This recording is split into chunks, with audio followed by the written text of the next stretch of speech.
Hello, everyone. Welcome to Holy Week. We're going to be talking about Good Friday, which is the pinnacle of the drama of Holy Week.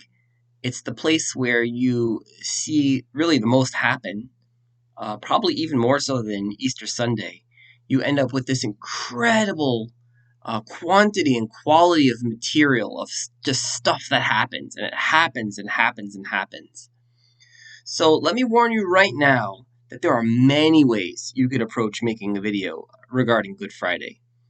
Good Friday just has so much going on that I will be honest with you, in preparing for this, I prepared for a completely different theme until realizing there was just too much. So I considered calling this the Day of Fulfillment and talking about all of the Old Testament prophecies that Jesus fulfilled, both in terms of what he did and what he said on the cross and all those things.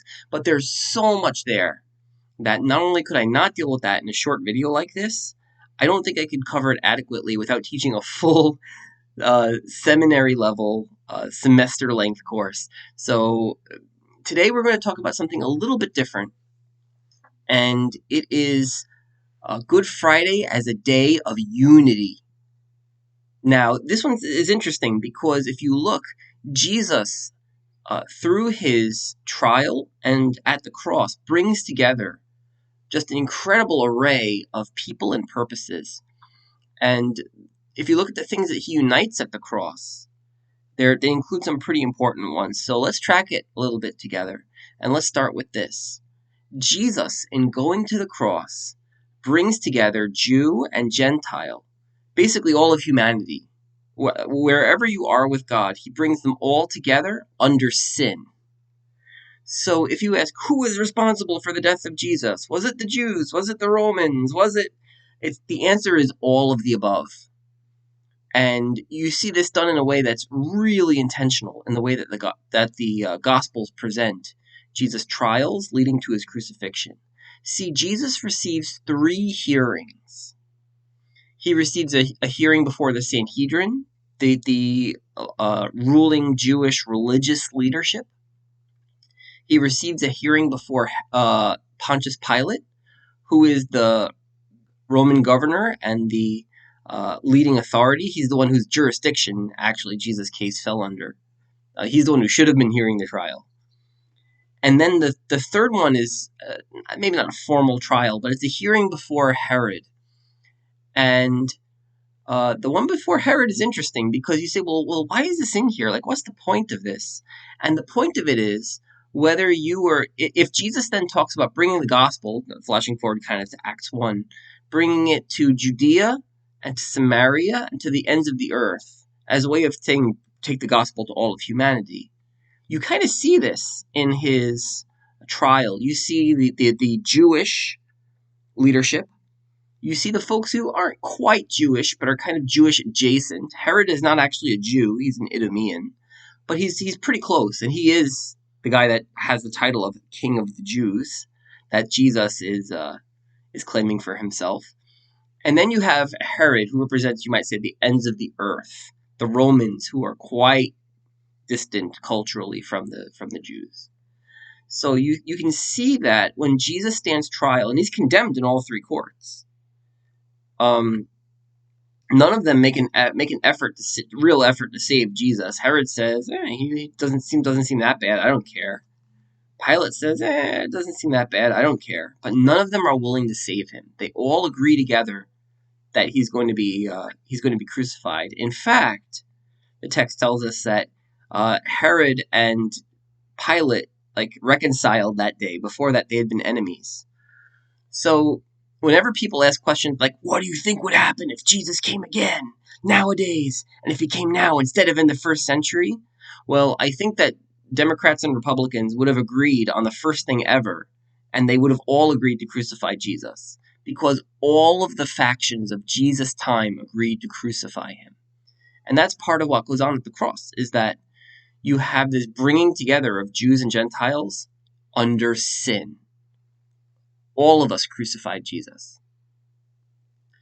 But interestingly enough, what you also have is the unification of Jews and Gentiles in redemption. Because, think about it this way. There at the site of the cross, at Golgotha, Jesus is hanging there. There are two people who receive redemption right then and there. And one of them is the criminal who's hanging right off to Jesus' side. And the other guy is making fun of Jesus, and he says, "Leave him alone. We've committed crimes, but this guy, Jesus, he's done nothing wrong." And he says, "Jesus, remember me when you come into your kingdom." And the Lord turns to him and says, I tell you the truth, this very day you'll be with me in paradise. And here is the Jewish guy. If he was a Roman, he wouldn't have been crucified. It was illegal to crucify a Roman citizen. This Jewish guy hanging there receives salvation. And then, after Jesus dies, the sky turns black and there's a huge earthquake and all sorts of cosmic disturbance. And the Roman soldier at Jesus' side cries out, "Truly, this man was the Son of God."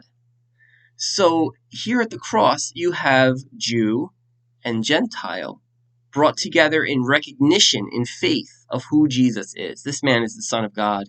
He's coming again in power to judge the living and the dead. They've seen him die, and they still believe in faith.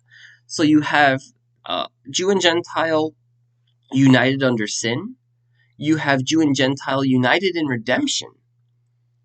And then, of course, you have the really big one, which is that you have the unity of God and people. When Jesus finally dies, he cries out, "It is finished!" And he says, "Into your hands I commit my spirit." His head bows, he gives up his ghost. And there's an earthquake, darkness covers the land, and the curtain in the temple was torn. The curtain which separated the holy place from the Holy of Holies, the place where people could not go because of their sin, and their separation from the holiness of God, the temple was just rent right down the center. As if Jesus said, "I have made a way for humanity and God to be reunited again. I have undone the curse that has come upon humanity." And that, of course, is the ultimate purpose of Good Friday. That's what it's all about, is that reuniting of people and God. And interestingly enough, there is one more pretty striking, almost an Easter egg, although I guess it's more of a Good Friday egg, of the crucifixion, and that's actually the uniting of the Old Testament and New Testament saints. So what you have, very overlooked passage, when Jesus dies at his crucifixion, at the same time there's actually a resurrection. There are a whole bunch of Old Testament saints, a whole bunch of holy people who rise up from their graves, and they go around back to the towns, and they start talking about all this stuff that they've been witnessing regarding Jesus. So it's a very striking passage, and you see that God's intention is that both those who came before him and those who came after him are united by this center point in time. The cross is really a crossroads between past, present, and future redemption, and all of them are saved by faith in what it is that he's done. So what is Good Friday all about? It is about unity. Jesus unites his enemies. He unites his followers. He unites humanity and God. He unites the past, the present, and the future. All of the center point of human history is the cross. And the only other moment in time that could even possibly rival it would be, obviously, the resurrection. So, Good Friday is really what it's all about. So I look forward to talking with you more about it. And we have 2 more days to go, guys. See you soon. Welcome to Holy Week.